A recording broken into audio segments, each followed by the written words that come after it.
सुखमा पुगेको अवस्था छैन, जब दुःखमा पुग्दा पुग्दै खुसीमा कहिले पुगिने हो पत्तो छैन।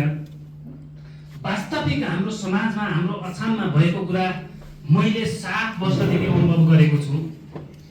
जुन 7 वर्षमा मेरी आमा महिनावारी हुँदा छाउगोठमा जानुभयो, त्यो गोठमा गइसकेपछि हामी यहाँ किन आएको भन्ने खालको मनमा नै खुल्दुली उठ्यो मेरो। त्यसपछि आमाले भन्नुभयो कि म महिनावारी भए त्यसपछि मैले 5 दिनसम्म घर जान मिल्दैन बाबु भने। त्यसपछि मलाई मेरा शरीरमा भएका लुगा 7 वर्षमा शरीरमा भएका लुगा घरमै फुकालिदिए। त्यो लुगा लाएर मैले छाउगोठमा पनि जान पाइनँ। त्यसपछि बिहानै उठ्दाखेरि म भागेर घरमा जाँदा जाँदै बजेले सोध्नु भयो कि नुहाएर मात्र आउनुपर्छ बाबु, त्यतिकै आउनु मिल्दैन भन्यो। त्यसपछि 81 पानी खुवाउन झिरिङ्ग आउनुभयो। ए कस्तो दुःख, कस्तो समस्या भन्ने अलिकति मेरो मनमा नै डर लाग्न थाल्यो। अब आमा छाउन बित्तिकै मलाई अलिकति दुःखको पल सुरु हुन्छ।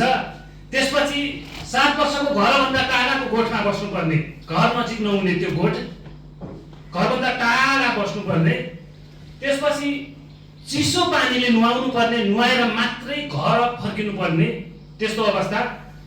त्यसपछि 8 वर्षको हुँदा गोठमा धुवामा सास फेर्दा त्यो गोठ कस्तो हुन्छ कि झ्याल नभएको, ढोका सानो भएको। किन भन्दाखेरि त्यो महिनावारी हुँदाखेरि धेरै लुगा छाउगोठमा दिँदैनन्। अछाममा एक सरो लुगाले ओछ्याएर त्यही लुगाले ओढ्नु पर्ने भएका कारणले न्यानो बनाउनको लागि झ्याल बनाइँदैन त्यो गोठमा।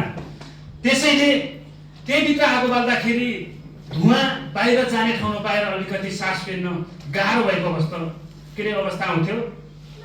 त्यसपछि बिहानै आमाले काम गर्न जाँदा एक्लै भएर डरको अवस्था। अछाममा बिहानै 9 बज्नुभन्दा अगाडि काममा जानुपर्छ। त्यसपछि गोठमा एक्लै भएको बेला आफू निद खुल्न बित्तिकै अलिक अप्ठ्यारो महसुस हुन्छ। ए आमाले कति बेला छोडिछन् भन्ने खालको मनमा नै डर लागिरहन्छ। त्यो पनि दुःखको पल हो।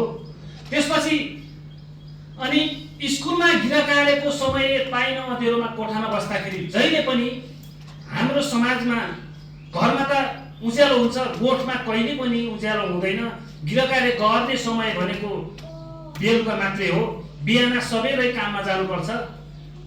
बेलुका बेली उज्यालो नपाउँदाखेरि सरले दिएको गिराकारे पनि समयमा गर्न पाइन्न। त्यो पनि दुःखको पल नै हो। अर्को कुरा छ, विद्यालयमा साथीहरूले महिनावारी भएको थाहा पाउँछन् भनेर डर मान्छ।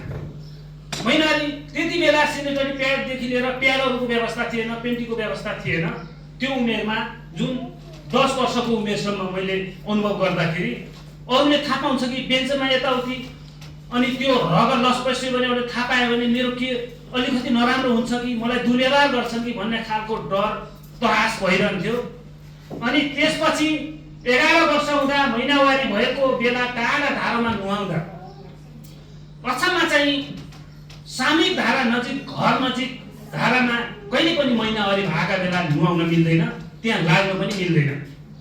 अर्को कुरा, महिनावारी भएका बेला एक सरो लुगा भएका कारणले घरभन्दा टाढा खोला नजिक एउटा अलग्गै छाउपडी भन्ने, हाम्रो पुरानो कुरा अनुसार छाउपडी धारो भन्ने गरेका छन्।